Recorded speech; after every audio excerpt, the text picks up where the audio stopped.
नमस्कार दोस्तों।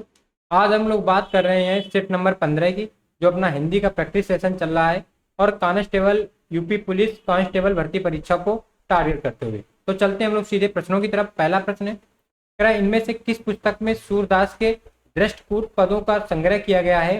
तो दृष्ट, पहले तो आप समझ लो दृष्टकूट क्या होता है। तो दृष्टकूट ऐसे शब्दों को कहा जाता है जो लिखे कुछ होते हैं, उनका अर्थ सत्संग द्वारा या उन शब्दों में चर्चा करके उनका अर्थ निकाला जाता है। जैसे आंग नाच ना आवे आंगन टेढ़ा, तो इसका मतलब ये थोड़ी ना कि नहीं नाचना नहीं आ रहा है आंगन टेढ़ा है, इसका अर्थ शाब्दिक अर्थ दूसरे निकलता है। ऐसे ही शब्द निकलते हैं दृष्ट कूट शब्द।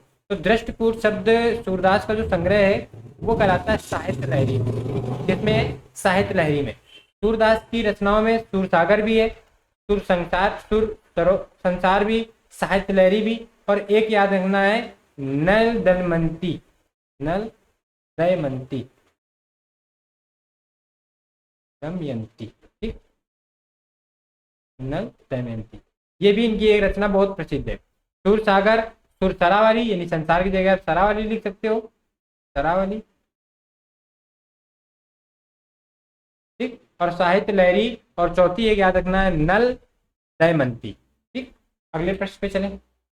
कभी नाव पर गाड़ी और कभी गाड़ी पर नाव, ठीक। कहावत चलती है कि कभी नाव पानी में कभी पानी नाव में, तो उसी को उसने बना दी कि कभी नाव पर गाड़ी और कभी गाड़ी पर नाव। अर्थात जीवन में उतार चढ़ाव आते रहते हैं, यानी अप्स एंड डाउन की स्थितियां बनी ही रहती हैं, सुख दुख जीवन में आते ही रहते हैं। तो इसका आंसर क्या हो जाएगा दोस्तों, सी नंबर।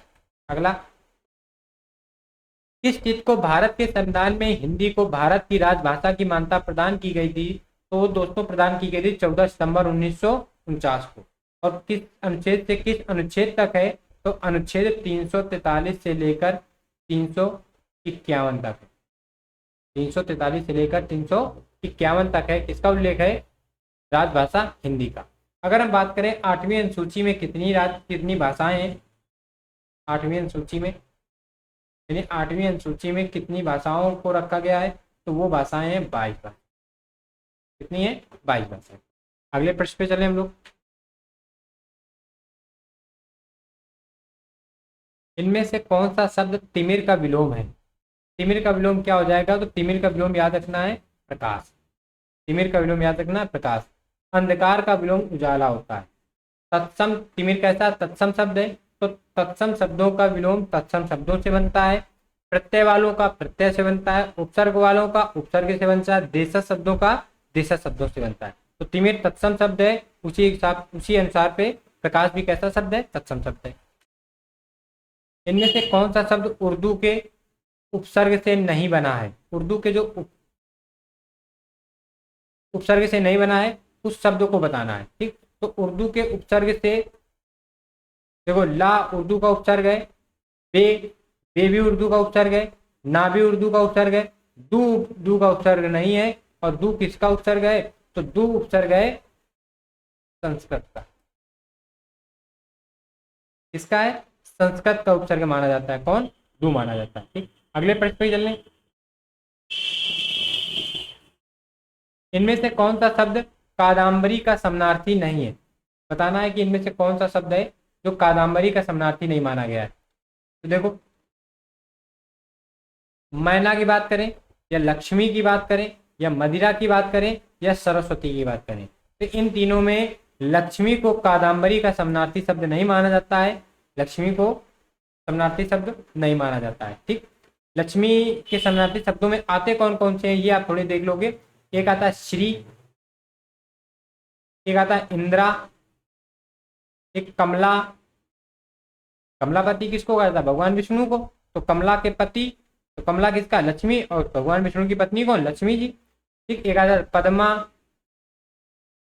एक आता है रमा, उमा रमा ब्रह्माणी कहा जाता। तो एक रमा आ जाता है, पद्मा, श्री, इंदिरा और कमला, ये किसके हैं, लक्ष्मी के समानार्थी शब्द हैं। मैना, सरस्वती, मदिरा, ये किसके समानार्थी शब्द हैं, तो एक कादम्बरी के समानार्थी शब्द हैं। अगला, 100 पोएम्स ऑफ कबीर पुस्तक के संपादक इनमें से कौन है। तो 100 पोएम ऑफ कबीर के संपादक हैं रविन्द्रनाथ टैगोर। याद रखना है रविन्द्रनाथ टैगोर है। अगले पे बात करें, इनमें से निम्नलिखित में से कौन सी बोली हिंदी की नहीं है?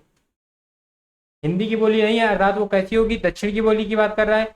ब्रजभाषा हिंदी पे आती है, भोजपुरी हिंदी पे आती है, अवधी हिंदी पे आती है। मलयालम हिंदी पे नहीं आती। तो आंसर क्या हो जाएगा? मलयालम। और मलयालम किस में आती है? तो दक्षिणी भाषा में आती है, और दक्षिण में 4 आती हैं। एक तो मलयालम हो गया, एक कन्नड़, एक तमिल, और एक दोस्त तेलुगु। अगले प्रश्न पे चलें। हिंदी का प्रहरी इनमें से किसे कहा जाता है? कौन है जिसे हिंदी का प्रहरी कहा जाता है? तो याद रखना, पुरुषोत्तम दास टंडन को हिंदी का प्रहरी कहा जाता है। अगले प्रश्न पे चलें। साहित्य अकादमी पुरस्कार, साहित्य अकादमी द्वारा पुरस्कृत रचना ताप के ताए हुए दिन। ताप के रचना का क्या नाम है? ताप के ताए हुए दिन किसकी रचना है?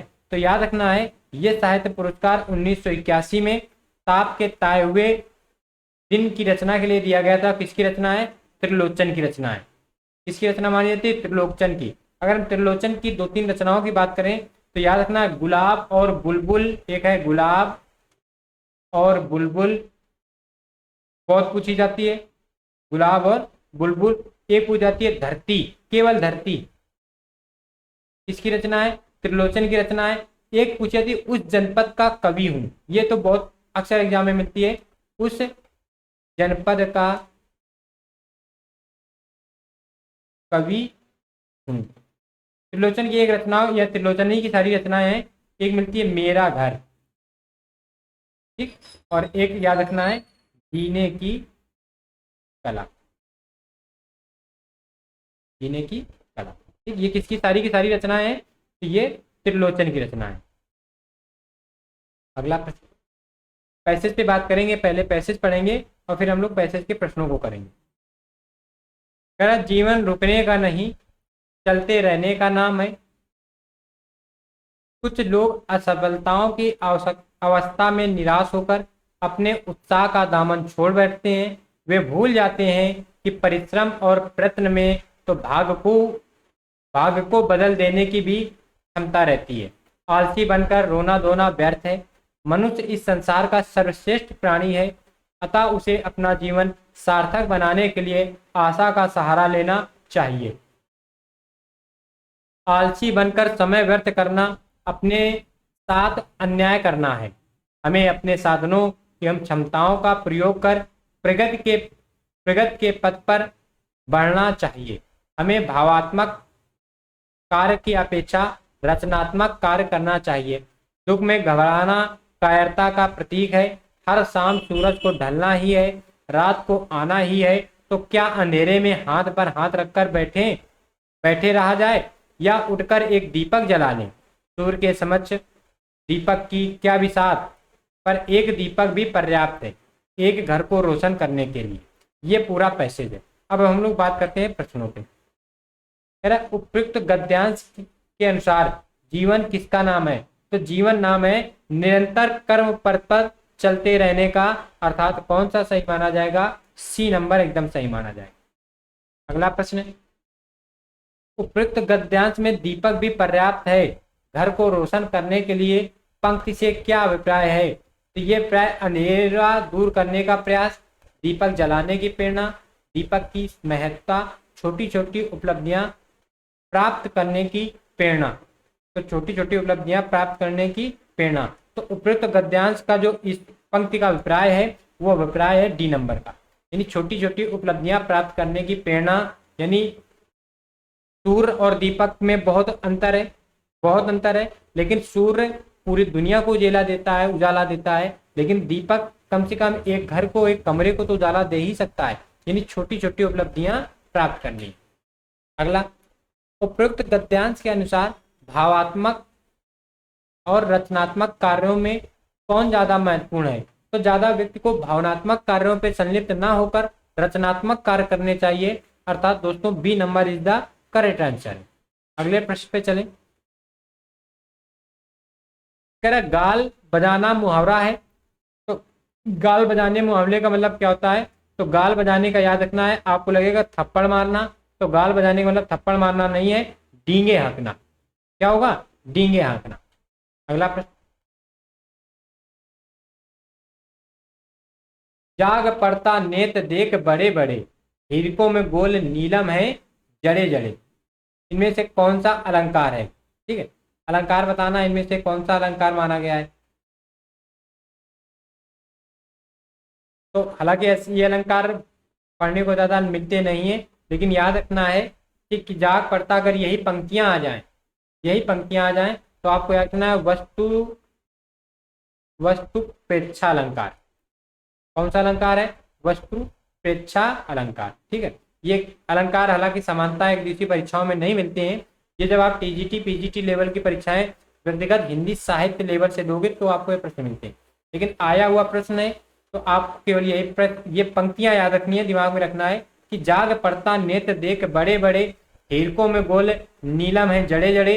कौन सा अलंकार है? तो वतु प्रेक्षा अलंकार माना जाएगा। अगला, आजीवन में कौन सा समास है? तो दोस्तों मूल शब्द होता है जीवन, और जीवन में लगा है उपसर्ग, क्या लगा है? आ। तो आ उपसर्ग से कौन सा समास बनता है? तो अव्यय भाव समास बनता है। अगर हम बात करें द्वंद्व समास कैसे बनता है, तो द्वंद्व समास के दोनों पद प्रधान होते हैं। कई बार उसने ऐसे भी प्रश्न पूछा है कि कौन सा समास है जिसके दोनों पद प्रधान है, तो दोनों पद प्रधान इसके द्वंद्व समास के, और बीच में योजक चिन्ह आता है ये, या तो और आ जाएगा, और ना आएगा तो ये आएगा। जैसे माता और पिता, तो माता पिता के बीच में योजक चिन्ह आ जाता है। कर्मधारय की अगर बात करें तो कर्मधारय समास का निर्माण जो होता है दोस्तों, विशेषण प्लस विशेष से होता है, विशेषण प्लस विशेष से। बहुव्रीहि समास यानी देवी देवताओं को, देवी देवताओं को समर्पित समास है। इसका जब समासी विग्रह करते हैं तो वाला वाली वाले जैसे शब्द आते हैं। जैसे दशानन होता है तो 10 सिरों वाला शब्द क्या आया? वाला। ऐसे ही आप बहुव्रीहि समास के जो भी शब्द होगा उसमें को जब समासी विग्रह करोगे तो आपको वाला वाली या वाले शब्द देखने को मिलेंगे। चलते हैं अगले प्रश्न पे। इनमें से कौन सा शब्द उपसर्ग रहित है, यानी बिना उपसर्ग के बना है? बिना उपसर्ग के बना है। तो देखो अत्यधिक की बात करें तो बना अति धन, अधिक से। उपसर्ग कौन? अति उपसर्ग। सुयोग की बात करें तो उपसर्ग है सु, और मूल शब्द क्या है? योग। ठीक है। विदेश की बात करें तो उपसर्ग है वि, और मूल शब्द क्या है? देश। तो अति, अत्यधिक, सुयोग, विदेश, इन तीनों में एक में अति उपसर्ग है, सु उपसर्ग है, विदेश में वि उपसर्ग है। लेकिन सुरेश का दोस्तों निर्माण होता है सुरधन ईश। आ और ई मिलके ए बनाएंगे, आ और ई मिलके ए बनाएंगे। कौन सी संधि? तो वृद्धि स्वर संधि, वृद्धि स्वर संधि। ठीक, वृद्धि स्वर संधि। तो सुरेश में वृद्धि स्वर संधि है, सुर मूल शब्द है, इस क्या है? प्रत्यय है। इस क्या है? प्रत्यय। तो किसमें उपसर्ग का प्रयोग नहीं हुआ है, अर्थात रहित है, तो सुरेश उपसर्ग रहित है। अगला प्रश्न है, संविधान के किस अनुच्छेद में सरकार के उन कर्तव्यों एवं दायित्वों का उल्लेख किया गया है जिनका पालन हिंदी के प्रचार प्रसार और विकास के लिए किया जाता है? तो वो अनुच्छेद याद रखना है, अनुच्छेद 351। पिछले भी सेट में ये प्रश्न आया था, इस सेट में भी आया है, अनुच्छेद 351। अगला प्रश्न, जब वाक्य की क्रिया के लिंग, वचन और पुरुष, लिंग हो, वचन हो और पुरुष, कर्ता अथवा कर्म के लिए, वचन और पुरुष के लिए अनुसार ना होकर सदैव एक वचन पुल्लिंग तथा अन्य पुरुष का होता है। मूल याद रखना है कि जब क्रिया जो है लिंग, वचन और पुरुष के अनुसार ना होकर सदैव एक वचन पुल्लिंग और अन्य पुरुष की रहती है, तो हमेशा दोस्तों याद रखना है कौन सा वाच्य होगा, तो उसमें होता है भाववाच्य। उसमें क्या होता है? भाववाच्य होता है। ठीक, और इसमें एक और जोड़ देना है कि भाववाच्य में असमर्थता का बोध होता है, असमर्थता का बोध। इन सब बातों के साथ साथ एक शब्द आपको और जोड़ रखना है, किसका बोध होगा? तो असमर्थता का बोध माना जाता है। अगले प्रश्न पे चले हम लोग। इनमें से किस शब्द की वर्तनी शुद्ध है? शुद्ध बताना है। तो देखो शब्द होता है स्वर्ग, और स्वर्ग में प्रत्यय लगा ई, स्वर्ग में प्रत्यय लगा ई, तो क्या बन गया? स्वर्गी, स्वर्गी। कहाँ मिल रहा है? D number is the correct answer. अगले प्रश्न पे बात करें। ज्ञात या कल्पित तथ्यों के आधार पर लिया गया निर्णय के लिए इनमें से उपयुक्त शब्द कौन सा है? तो ज्ञात या कल्पित तथ्यों के आधार पर लिया गया निर्णय अध्यारण कहलाता है। अध्यारण अर्थात सी नंबर। क्या कहलाता है? अध्यारण सी नंबर। अगर यहीं पे हम बात करें परिकल्पना की, चूंकि आपको कहीं ना कहीं परिकल्पना और अध्यारण में समस्या आ रही है, तो परिकल्पना क्या होता है कि तर्क के लिए किसी बात की कल्पना करना, किसी बात की कल्पना तर्क के लिए करना, वो कहलाती है परिकल्पना। ठीक है। अपठित क्या होता है? जो पढ़ा ना गया वो क्या कहलाता है? अपठित कहलाता है। अगर हम बात करें अनुमोदन क्या होता है? अनुमोदन, तो अनुमोदन के लिए बनता है कि किसी मत या कार्य, किसी मत या कार्य पर सहमति प्रकट करना। कहते हैं कि इस चीज का अनुमोदन चल रहा है, तो किसी मत या कार्य पर सहमति देना अनुमोदन है। जो पढ़ा ना जा सके वो अपठित, पढ़ा ना गया वो अपठित है। परिकल्पना क्या है कि तर्क के आधार पे, जो तर्क पे किसी बात को कहना। अगले प्रश्न पे चले। निम्नलिखित में से तत्सम शब्द बताना है, कौन सा तत्सम शब्द है? ठीक, तो रात का तत्सम शब्द दोस्तों होता है रात्रि। रात का क्या होता है? रात्रि होता है। जनेऊ का होता है यज्ञोपवीत, योपवीत। ठीक। बिजली का क्या होता है दोस्तों? तो बिजली का होता है विद्युत, तत्सम। विद्युत क्या होता है? तत्सम होता है। ठीक है। तो शब्द क्या बचा है? शब्द बचा है यमुना। यमुना क्या है? तत्सम है। और यमुना का तद्भव क्या हो जाता है? तो जमुना। या का क्या बन जाता है? जा। या का क्या बनता है दोस्तों? जा बनता है। तो बी नंबर तत्सम शब्द है। बाकी जो रात, जनेऊ, बिजली, ये तद्भव शब्द लिखे थे, इनके हमने तत्सम शब्द लिखे हैं। अगले प्रश्न पे चलें। संकेतवाचक सर्वनाम किसे कहते हैं? संकेतवाचक सर्वनाम किसे कहते हैं? तो संकेतवाचक सर्वनाम निश्चयवाचक सर्वनाम को भी कहा जाता है। निश्चयवाचक सर्वनाम को संकेतवाचक सर्वनाम कहा जाता है। अगले प्रश्न पे।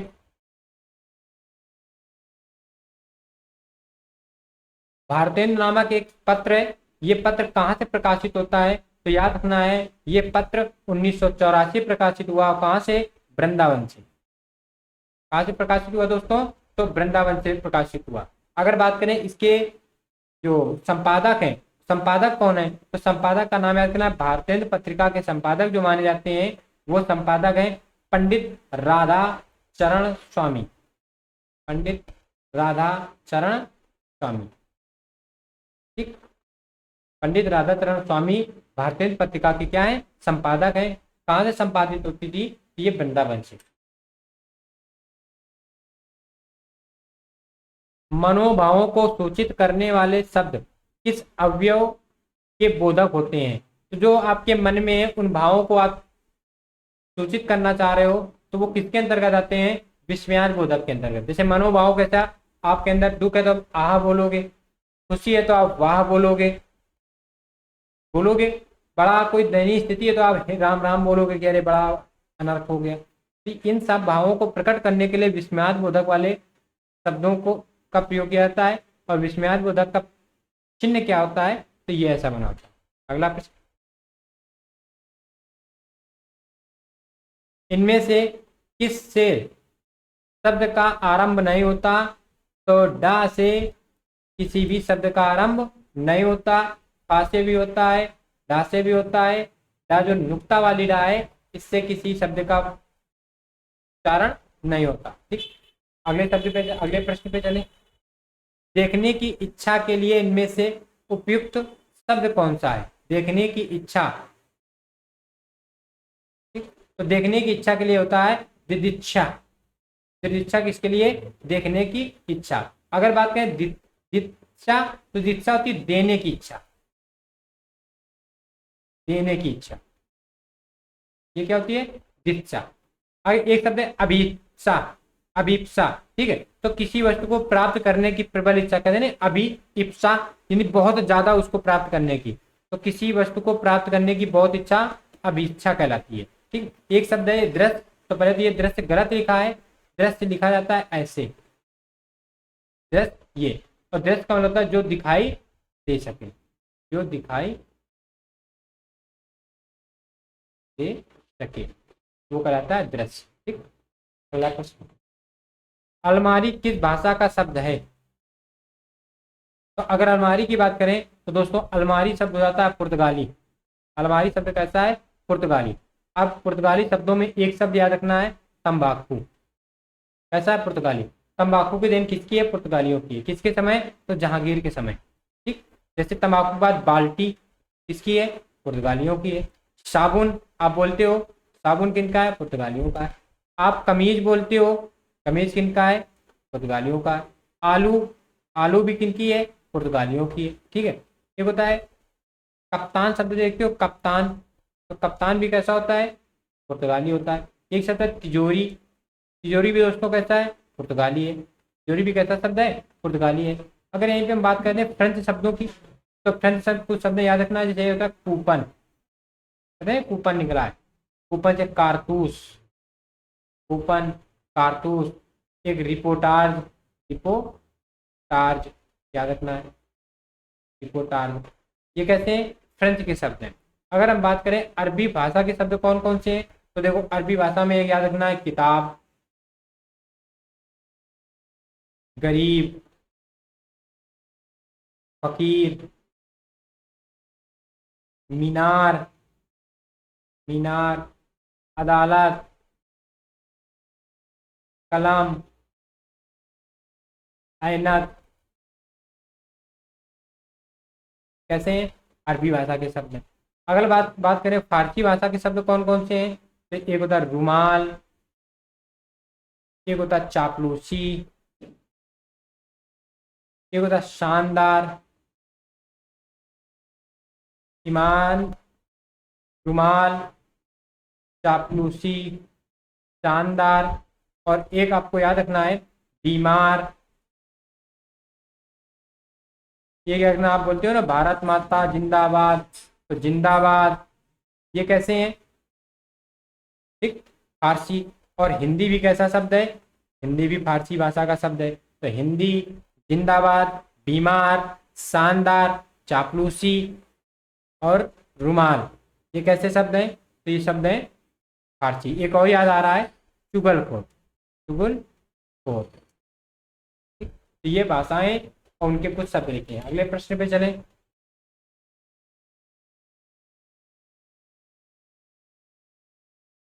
कह रहा छिपा रही घूंघट में सुंदरी, क्या अपना आनंद तू, आनंद सा ही चंद चमकता, ऊपर फेर नयन तू। ये पंक्तियां हैं। कह रहा इस पंक्ति में कौन सा अलंकार है, तो इन पंक्तियों में प्रतीप अलंकार है। अगला प्रश्न, रमा विद्यालय जाती है, इस वाक्य का अपूर्ण भूतकाल में रूपांतरण क्या होगा? यानी रमा विद्यालय जाती है, ये समान वर्तमान काल है, लेकिन अब इसका अपूर्ण और भूतकाल में बनाना है, यानी पास्ट कंटिन्यूस बनाना है। तो क्या बनाओगे? रमा विद्यालय जा रही थी, अर्थात D number is the correct answer. अगले प्रश्न पे चलें। प्रथम और तीसरे चरणों को क्या कहा जाता है? पहला चरण हो और तीसरा चरण हो, इन दोनों को क्या कहा जाता है? तो पहला तीसरा विषम है, तो विषम चरण होते हैं। दूसरा चौथा समचरण होते हैं, दूसरा चौथा समचरण होते हैं। अगले प्रश्न पे चलें। भारतीय संविधान के किस अनुच्छेद में हिंदी भाषा के प्रसार एवं विकास की बात कही गई है? तो देखो कौन करेगा, तो केंद्र सरकार करेगी। किसके तहत? 351 के तहत, अर्थात कौन सा सही है? ये नंबर सही है। अगला प्रश्न, तैरने की इच्छा, तो तैरने की इच्छा रखने वाले को क्या कहा जाता है? स्पष्ट दिख रहा है, तितीर्षा कहलाता है। क्या कहलाता है? तितीर्षा कहलाता है। तैरने की इच्छा रखने वाला तितीर्षा कहलाता है। अगले प्रश्न पे चले। जो क्रिया संज्ञा या विशेषण से बनती है, जो क्रिया संज्ञा से या विशेषण से बनती है, उसको क्या कहते हैं? तो उसको कहते हैं नाम धातु क्रिया। उसको क्या कहते हैं? नाम धातु क्रिया। जैसे निराश, वो कैसा है? तो बहुत निराश है। कैसा है? निराश है। और हमने कह दिया निराश होना, तो अब होना लगे तो ये क्रिया बन गई। जब क्रिया बन गई तो ये कैसी क्रिया बन गई? तो ये नाम धातु क्रिया बन गई। कैसी बन गई? नाम धातु क्रिया बन गई। जैसे इसमें निराश क्या है? निराश विशेषण है। होना क्या हो गई? क्रिया हो गई। जैसे हमने कहा कि लाठी मारना,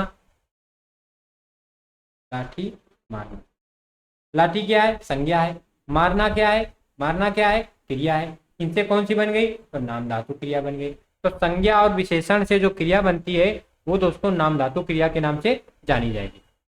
अगला, शक्तिमान का स्त्रीलिंग क्या है? शक्तिमान का बताना है स्त्रीलिंग क्या है। तो शक्तिमान का स्त्रीलिंग होता है शक्तिमती, अर्थात दिख रहा है 3 नंबर। जैसे श्रीमान होता है, श्रीमान का श्रीमती, ऐसे शक्तिमान का शक्तिमती। घर का बहुवचन रूप क्या होगा? घर का आपको बताना है बहुवचन रूप क्या होगा। तो घर का बनता है घरों। कहते हैं ना कि 10 घरों में 10 घरों का दीपक जल गया। अभी आपने हाथरस वाली घटना सुनी होगी, हाथरस वाली घटना, ठीक। तो ऐसे कहा जाता है ना कि एक घर का दीपक था तो 10 घरों के दीपक खत्म हो गए, ये हो गया। तो घरों का बहुवचन बनता है दोस्तों, घर का बहुवचन घरों से बनता है। अगले प्रश्न पे बात करें, इनमें से कौन सा शब्द वायु का पर्यायवाची है? तो देखो वायु का पर्यायवाची पवन होता है, समीर भी होता है, अनिल भी होता है। जब तीनों के तीनों हैं तो फिर ये सभी वायु के पर्यायवाची हैं। अगर वायु के कुछ अन्य शब्दों की बात करें तो याद रखना है, एक वात याद रखना है, मारुत, मारुत भी याद रखना है, पवमान, पवमान भी हवा का पर्यायवाची होता है, ये भी याद रखना है, ठीक है। वात, मारुत, पवमान, प्रभेजन, एक शब्द आता है प्रभेजन, प्रभेजन, ये सारे के सारे किसके हैं? वायु के पर्यायवाची हैं। इनमें से कनिष्ठ शब्द में कौन सा प्रत्यय जुड़ा है? कनिष्ठ शब्द में बताना है कि प्रत्यय कौन सा लगा है, ठीक।